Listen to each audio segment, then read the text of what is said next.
អូស្ពីនអូតាគីបើអ្នកដឹងរឿងខ្ញុំសូមជួយលាក់ផងកុំប្រាប់អ្នកណាឲ្យសោះ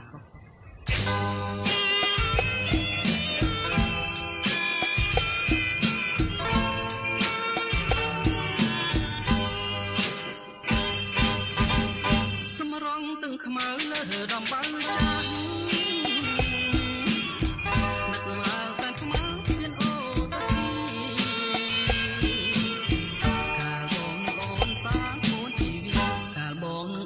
សាងក្បួនជីវិតក្រំដើមគគីក្នុងខ្ទមទុរគត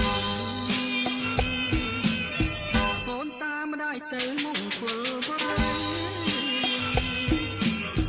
មានផ្ញើសំដីឲ្យបងមួយណាត់បងជាកម្មកររថភ្លើងកំសត់បងជាកម្មកររថភ្លើងកំសត់ធ្វើផ្ញើសម្បត្តិតាមអ្នករត់ស្រាប់តែអូនថ្មីជីវិតមកហើយទុកស្នេហ៍ស្អាតម្ដាយអូនជេរផ្ញើតាមអ្នករុនម្ដាយអូនជេរផ្ញើតាមអ្នករុនមើងងាយរិះគន់ថាបងក្រខ្លាំងស្ពានអូតាគីស្ពានអូតាកា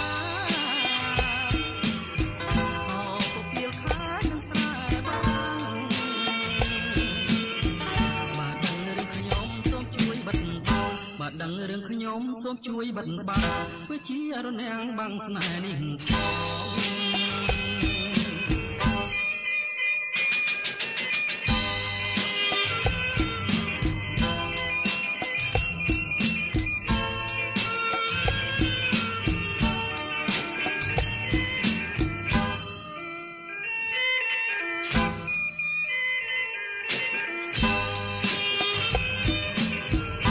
ស្រាប់តែអូនថ្មីហើ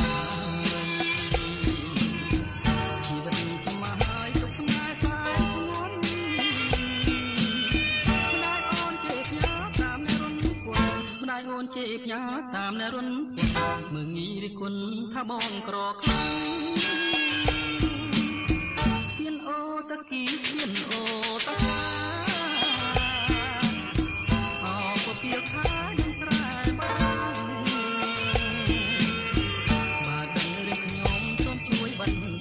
បើដឹងរឿងខ្ញុំសូមជួយបណ្ដាធ្វើជារនាំងបាំងស្នេហ៍នេះ